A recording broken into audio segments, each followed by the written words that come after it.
Welcome. We are back again with our podcast series about the parables of Jesus called Fables and Folk Tales. Today we're going to be talking about the parable of the 10 bridesmaids, sometimes called the parable of the 10 virgins, and we'll explain why that is. And then before we get into that, though, I would just like to take a minute and just review what parables are and why Jesus used them. So tell us, Jay, what's a parable? Well, it's a metaphor, allegory, a simile with usually with some sort of hidden meaning that's pointing to a truth. Yep. The kingdom of God or kingdom of heaven is a big one. Truth about who Jesus is. Yep. Sometimes sometimes always to provoke our imagination. Yeah. So to discover some different perspectives and really gives us the pictures in our head about that. So yeah, I like that. So why did Jesus teach in parables? Well, to do that, to provoke the imaginations of people. And I think just sometimes we do, I think probably very similar to them. I mean, obviously they would have been a very story-based culture. And we still are, even though we can be all about our facts and figures and itineraries and all Data. that. Like movies, songs, books. I mean, we're still very story-based. Very much, yeah. And it's just sometimes a great way to really paint a picture of just like, I understand that meaning a bit more, especially and a lot of times using very culturally relevant stories that would have been, as we read it, a little less intuitive, but have been amazingly intuitive to the listeners. Yeah, and just reminds me of what you said there about in our culture, we don't think we are. But if I ask you what your weekend was like, you tell me a story, you don't give me your timetable. That's right. It's just like, at 9 o'clock, I had breakfast. Yeah. And I think the other thing too is I think the parables were told in a way by Jesus that people with open minds could ponder what Jesus was trying to say and actually discover the kingdom of heaven, as opposed to people that thought they knew all what the answers were and they just believed what they were taught or what they had assumed, and they weren't open to new information. So Jesus is provoking both sets of people. Yeah. So I know there's some things we have to keep in mind as we look at Jesus' parables. What's some of the things we need to keep track of? Well, we want to really resist the temptation to simply break them down into hard facts. Yeah. And sure, there are some hard facts in there, but that's kind of more of a modern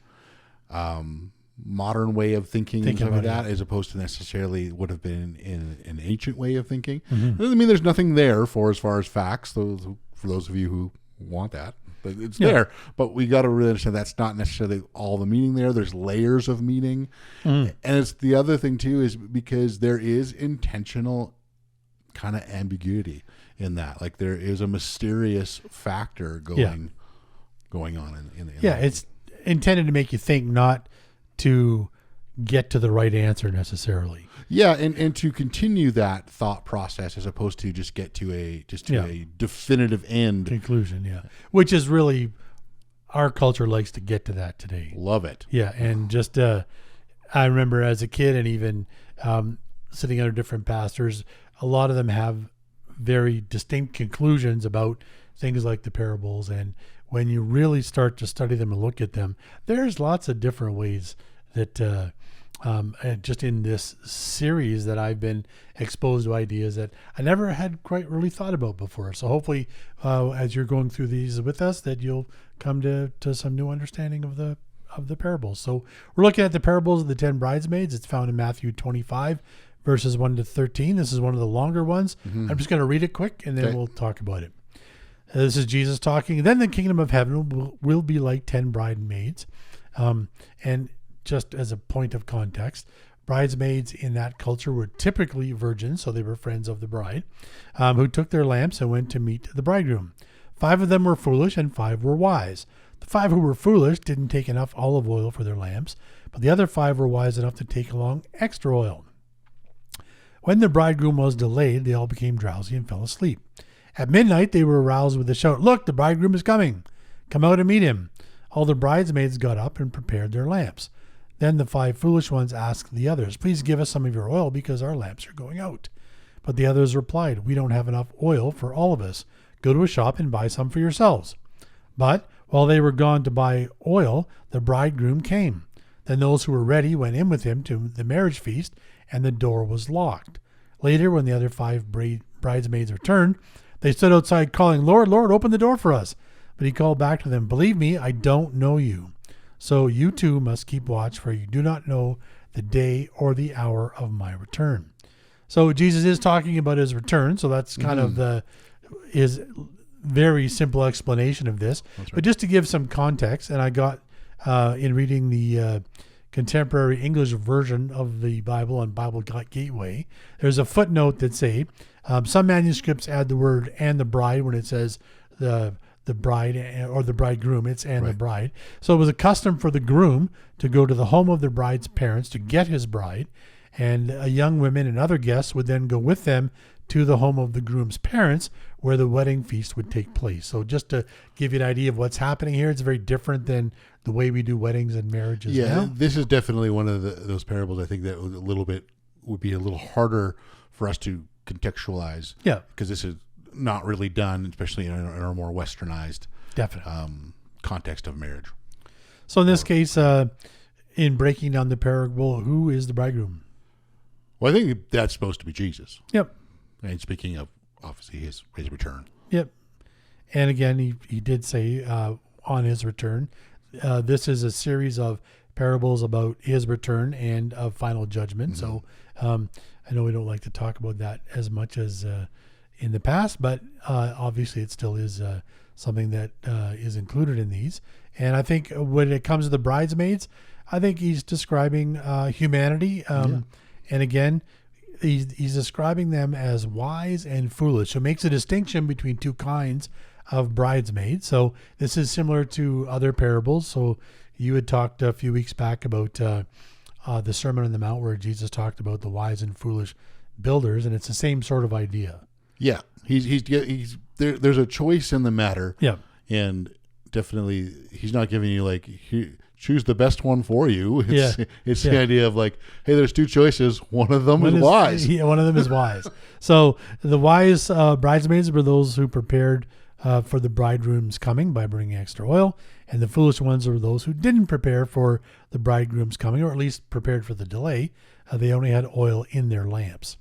So I just wanted to take a little pause here and make a note. I got this from the Belief Commentary on Matthew by Anna Case Winters. And she says that Jesus highlights using women in this metaphor.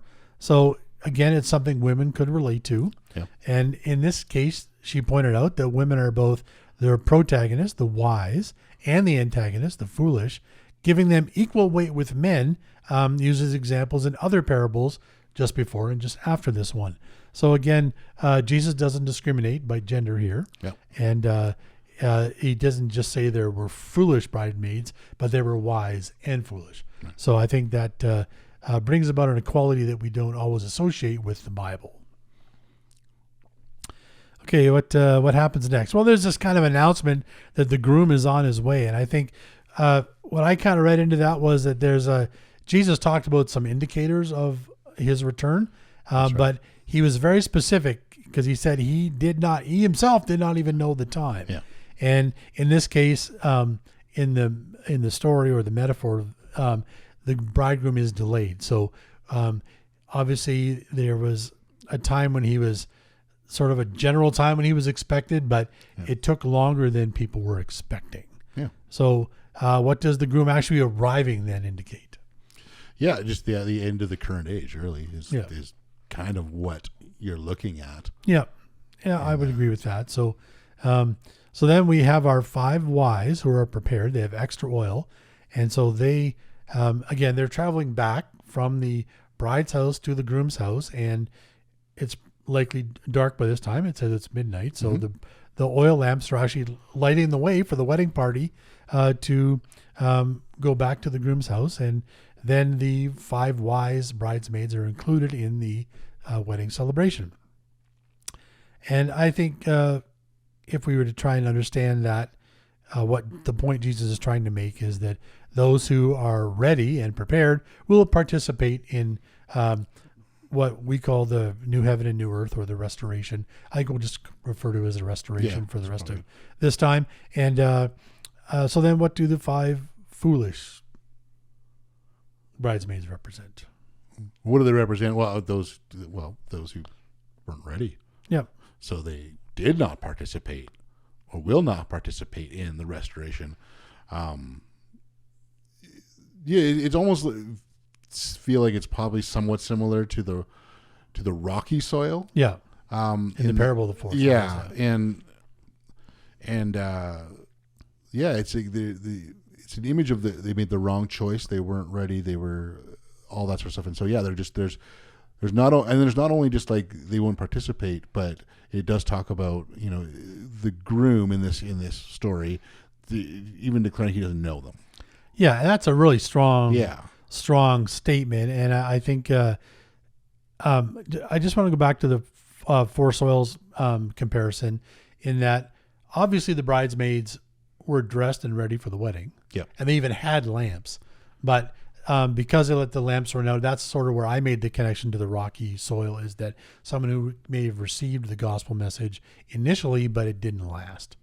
And so I think there's that same comparison. And at the end of the day, both aren't included in the coming restoration. And so I thought that was interesting. And just the way that they're portrayed in the story, they're described as foolish, and they're literally left in the dark, which is an imagery, I think, for a wrong choice. That is an interesting kind of way to goes into your mind to go into that idea, especially as they're looking to have light. They've run out of that, and just they're let outside. They're in the dark. Yeah. Okay. So I think this parable is in the middle of a string of parables. So it starts in chapter 24. This is the first chapter, the first parable in chapter 25. But I was looking in the NIV application commentary by Michael J. Wilkins, and he suggests that this sort of the point of this parable, the parable of the 10 bridesmaids, is about prepared readiness, a state of being ready to meet Jesus when he returns. And he shows a progression from the other parables and the one that comes after this one. So in Matthew 24, we have the parable of the homeowner and the thief, where if the homeowner knew what time the thief was going to come, he would have been up and ready ready to not let the thief break in and steal his stuff. And again, I think the point Jesus is making is that we have to be alert, or at least aware of Jesus' return. And I think that's something that in modern times, even for myself, I found that it's easy as a pastor to get taken up with transformation and living a full life here and now and experiencing the kingdom here and now, which is a real part of life. And I think it's almost a reaction to how I grew up, and we were always being, told to be afraid of coming judgment. And there was a point of trying to, I would say, scare us into heaven kind of thing. Right. That idea that, you're going to avoid the coming judgment. And that was the main focus. And I think now and I agree with the idea that we neglected the part about, hey, life with Jesus here and now is good. And it can be very good. And he helps us get through the life, no matter what happens to us. He's always with us. And those are very important things. But in these parables, Jesus does both. And I think it's important for us to keep that in mind. So it almost would be like the idea of an excited anticipation. Yeah.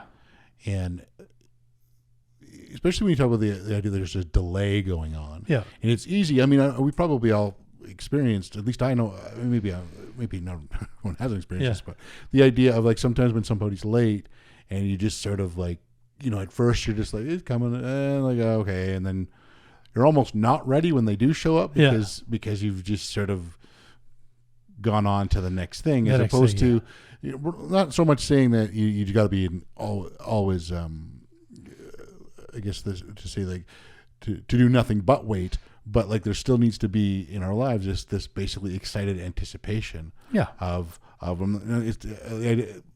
I'm still living my life, but I'm in constant excited anticipation that this is going to happen and we're ready to go. I really like that, because I think my tendency is to talk about the life now and not talk about what's coming.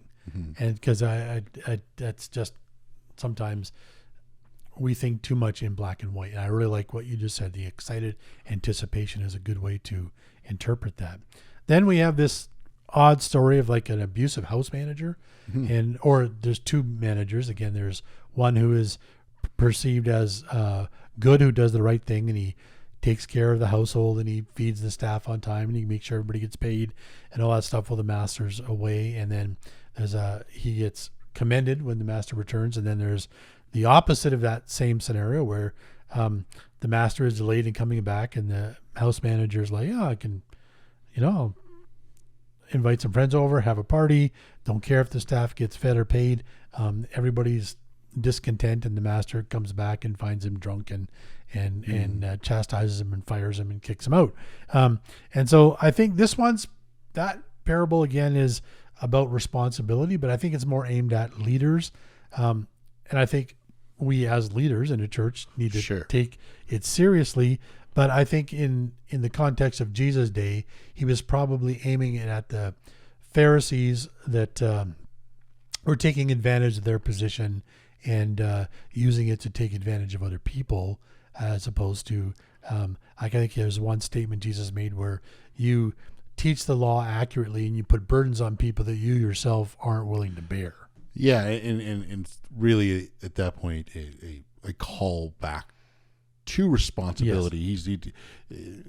As much as he's not saying you're terrible, he's saying, okay, you're not doing a great job. Yeah, come back. Yeah, yeah. It's not, as long as I haven't returned, it's not too late. Yeah, you can fix it. Yeah, I like that. And then, of course, the parable we just talked about is prepared readiness, which is slightly different than just the excited anticipation. You're actually ready for, you got your lamp ready. And then there's one more in this series, and it covers another theme. I think we're just not going to talk about it today because that's a very familiar parable that we're going to cover at a later podcast or a live stream. So we'll just maybe end it off there, and we'll continue on. So if we just encourage you to read this parable, and just read it for yourself, and take some of the stuff that we've just sort of briefly talked about and shared a bit, and see how that applies for you as you read it. And maybe there's something that really opens up with some of the ideas of this parable, and maybe there's something you saw that we completely didn't even cover. And trust me, we'll do that lots in this whole series. That jumped at you that was different. And if that happens, please make a comment in the sections. We'd love to know a part that you really stood out for you, that especially that was maybe different that we didn't necessarily address in this moment. And definitely take time to engage with this with friends, with a missional community, in any chance you kind of get, to just really understand what this is and to be able to respond to the parable that Jesus shared here. 2,000 plus years after he shared it. So again, thank you for joining us. Please like and subscribe so we could do more content like this.